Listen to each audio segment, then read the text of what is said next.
జగన్పై రాయితో దాడి జరిగిన తర్వాత కొన్ని నిర్ణయాలు తీసుకున్నారు. ఆ నిర్ణయాలు ఏంటంటే జగన్ యాత్రలో గజమాలలు ప్లస్ పోలు చల్లటాలు నిషేధించారు. సో దీని వెనకాల ఉన్న రహస్యం ఏంటి, అసలు ఏం జరిగింది? ఇదే అంశంపై మనతో మాట్లాడేందుకు సీనియర్ జర్నలిస్ట్ సిఎస్ రావు గారు ఉన్నారు. ఆయన అడిగి మరిన్ని వివరాలు తెలుసుకుందాం. సార్ నమస్కారం. సార్ నమస్తే సార్. జగన్ యాత్రలో ఇప్పుడు యాత్ర జరుగుతుంది. ఈ యాత్రలో గజమాలలు పూలు చల్లటాలు నిషేధించారు. సో దీని వెనకాల ఉన్న అసలు సీక్రెట్ ఏంటి సార్? ఇప్పుడు ఒకటి ఏంటంటే, ఏదైనా ఒకటి జరిగింది, సపోజ్ ఒక కాలుకి పుండు పడింది, లేదా చేతికి పుండు పడింది, లేదా శరీరంలో ఏదో ఒక భాగం దెబ్బతింది. ఆ దెబ్బతిన్న భాగానికి ఏదన్నా చికిత్స చేసి దానికి మందు రాస్తారు. కానీ మొత్తం శరీరాన్నో లేదా కాళ్ళనో ఏళ్ళనో తీసేయం కదా. అలానే జగన్మోహన్ రెడ్డి బస్ యాత్ర చేస్తున్నారు.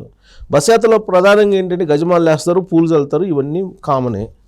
కానీ ఇప్పుడు జగన్మోహన్ రెడ్డి మీద రాయి దాడి జరిగిందని చెప్పి గజమాల్లో పూల పుష్పాలు చల్లటాలు వీటిని నిషేధించారు. ఎందుకు నిషేధించాల్సి వచ్చింది? ప్రపంచంలో లేదంటే మన భారతదేశంలో, ఇండియాలో ఎస్పెషల్లీ ఇంకా ఆంధ్రప్రదేశ్లో తీసుకుంటే ఎవరు కూడా దీని మీద నిషేధం విధించలేదుగా. కానీ జగన్మోహన్ రెడ్డి మాత్రమే ఆ గజమాలు అలాగే ఆయన మీద పూలు చల్లించుకోవడానికి నిషేధించుకున్నారు అని చెప్పి ఇప్పుడు ఆయన మొత్తం కార్యక్రమాలు నిర్వహణ చేస్తున్నటువంటి తలసల రఘురామ్ అనే అతను అనౌన్స్ చేశారు కొద్దిసేపటి క్రితం. ఎందుకు చేయాల్సి వచ్చింది? అది ర్యాంప్ వాకులు కూడా చేశారు కదా. సిద్ధం సభలో ర్యాంప్ వాకులు దాదాపుగా ఒక 1/2 కిలోమీటరు నడిచారు కదా ర్యాంప్ వాకులు.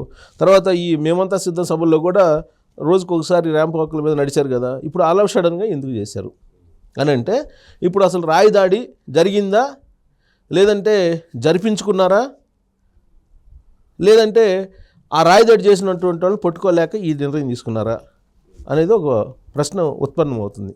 లేదా వీటన్నిటికీ ఏంటంటే, అసలు ఇప్పుడు తెలుగుదేశం పార్టీ వాళ్ళు లేదంటే కొంతమంది చెప్తున్న దాని ప్రకారం ఆ గజమాల ఏదైతే ఉందో ఆ గజమాలలో ఉన్నటువంటి తీగ ఏదైతే ఉందో ఆ తీగ రాసుకుంది అని చెప్తున్నారు. ఆ తీగ రాసుకోవడం కారణంగానే ఇక్కడ ఘాట్లు పడ్డాయని.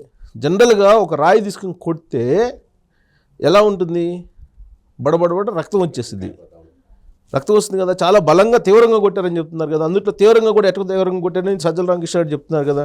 సజ్జల రామకృష్ణారెడ్డి ఏం చెప్తున్నారు? జగన్మోహన్ రెడ్డి కుడివైపు తిరిగి ప్రజలకు అభివాదం చేస్తున్నాడు, ఎడమవైపు నుంచి రాయి వచ్చి తగిలి జగన్మోహన్ రెడ్డి ఎడం కంటి కనుబొమ్మ పైన తగిలి అక్కడి నుంచి రాసుకుంటూ పోయి వెల్లంపల్లి శ్రీనివాస్కి తగిలింది అని చెప్తున్నాడు.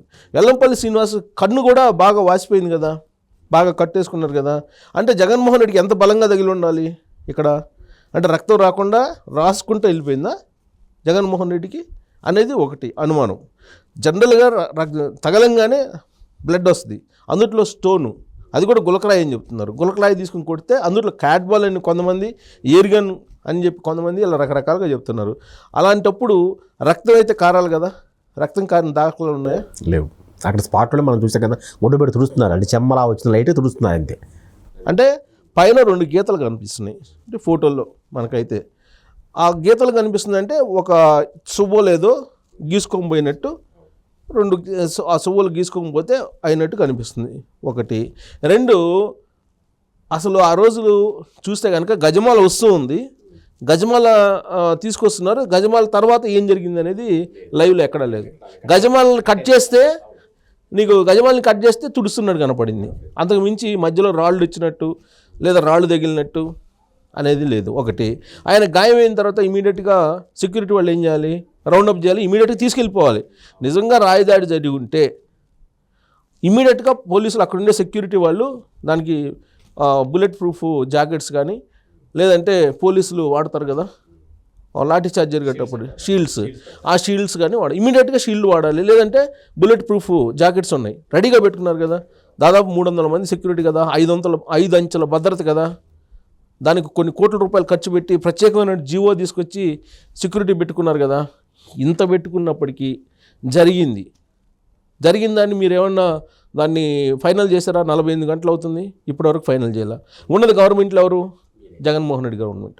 జగన్మోహన్ రెడ్డికి సంబంధించినటువంటి జిల్లాకు సంబంధించినటువంటి సేమ్ సామాజిక వర్గానికి సంబంధించినటువంటి రాజేంద్రనాథ్ రెడ్డి డీజీపీ. ఆయన మీద అనేక అనుమానాలు ఉన్నాయి. గతంలో చంద్రబాబు నాయుడు మీద దాడి జరిగినప్పుడు రెస్పాండ్ కాలేదని, చంద్రబాబు నాయుడు మీద కూడా చెప్పులు దాడులు చేశారు కదా. 3 రాజధానులు ప్రకటించినప్పుడు నాకు తెలిసి నేను వైజాగ్లో నేను ఆ రోజు ఎందుకో వెళ్ళాను వైజాగ్ వెళ్ళినప్పుడు చంద్రబాబు నాయుడు వైజాగ్కి అక్కడికి వచ్చారు. 3 రాజధానులకి వ్యతిరేకంగా అక్కడికి వచ్చినప్పుడు రాళ్ళు చెప్పులతో దాడులు చేయించి వైఎస్ఆర్ కాంగ్రెస్ పార్టీకి సంబంధించిన కార్యకర్తలు వెనక్కి పంపించారు. మరి ఆ రోజు కేసులు పెట్టలేదు రాళ్ళు దాడులు జరిగినప్పుడు. ఆ తర్వాత ఇటీవల కాలంలో చిత్తూరు ఆయన సొంత జిల్లాకి వెళ్ళినప్పుడు చంద్రబాబు నాయుడు మీద రాళ్ళ దాడి చేశారు కదా, హత్యాయత్నం చేశారు కదా, తగిలింది కదా చంద్రబాబు నాయుడు సెక్యూరిటీ తగిలింది కదా, ఆయనకి Z+ కేటగిరీ ఉంది కదా, ఆయన సెక్యూరిటీ తగిలింది, ఆయన్ని సేవ్ చేశారు కదా వాళ్ళు. మరి జగన్మోహన్ రెడ్డి పెట్టుకున్న సెక్యూరిటీ జగన్మోహన్ రెడ్డిని ఎందుకు సేవ్ చేయలేకపోయారు? పైగా అది జరిగిన తర్వాత ఈయన అభివాదం చేస్తుంటే వీళ్ళు ఎందుకు కామ్గున్నారు? కూర్చొని ఉన్నాడు. అక్కడ ఉండేటువంటి సెక్యూరిటీ 2-3 ఉన్నారట, వాళ్ళు కూర్చోన్నారు. ఎందుకు కూర్చున్నారు? కూర్చోవాల్సిన అవసరం ఏంది? సరే అయిపోయింది. సెక్యూరిటీ వాళ్ళు ఎవరైనా సరే జరగగానే ఆడ ముఖ్యమంత్రి చెప్పినా ప్రధానమంత్రి చెప్పినా వినరు. ఒక అభద్రత అక్కడ ప్రమాదం పొంచి ఉందని చెప్పి తెలియగానే ఇమీడియట్గా ఆ ప్లేస్ని రీప్లేస్ చేసేస్తారు, ఆ ప్లేస్ నుంచి తీసుకెళ్ళిపోతారు. కానీ అది జరిగిందా? లేదు, జరగలేదు. మళ్ళీ యాత్ర కంటిన్యూ అయింది. యాత్ర కంటిన్యూ అయింది. కరెంటు తీసేశారు. అక్కడ ఇన్ని అనుమానాలు ఉన్నాయి. ఇన్ని అనుమానాలు ఉన్నప్పుడు అసలు అతను పట్టుకోలేక ఇప్పుడు ఎక్స్గ్రేషియా ప్రకటించారు. 2 లక్షల రూపాయలు ఎక్స్గ్రేషియా ప్రకటించారు పోలీసులు. అంటే దాని అర్థం ఏంటి? రివార్డు ప్రకటించారు. సో రివార్డు ప్రకటించారని అంటే దాని అర్థం ఏంటి? అంటే హ్యాండ్సప్ వాళ్ళ వల్ల కావట్లేదనే కదా. 48 గంటల పాటు జల్లెడ పెట్టారు కదా, చుట్టూరు మొత్తం ఆ ఏరియా మొత్తం జల్లెడ పెట్టారు కదా. మరి 48 గంటలు జల్లెడ పెట్టినప్పుడు నీకు నిందితుని పట్టుకోలేని స్తోమత ఆంధ్రప్రదేశ్ పోలీసులకు లేదా? అంత టెక్నాలజీ లేదా?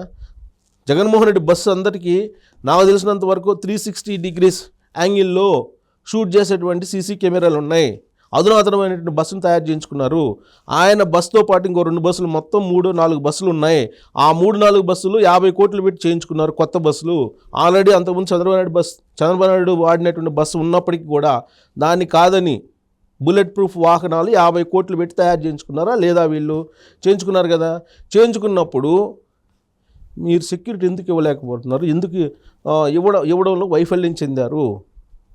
అంటే అక్కడ ఏమీ జరగలేదని చెప్పి నిర్ధారించుకొని పోలీసులు ఈ పుష్పమాల వల్ల, గజమాల వల్ల, లేదంటే ఈ పూలు జల్లేటువంటి కార్యక్రమం చేస్తున్నారు, దానివల్ల ఇది జరిగింది అని చెప్పి నిర్ధారించుకున్న తర్వాత వైఎస్ఆర్ కాంగ్రెస్ పార్టీకి సంబంధించినటువంటి వాళ్ళే ఆ గజమాలని, పూలు విసరడాన్ని నిషేధించుకున్నారు అనేది అర్థం. ఇండైరెక్ట్గా ఆ పొలమాల వల్లే గీసుకుందని తేల్చి చెప్పారు వాళ్ళు.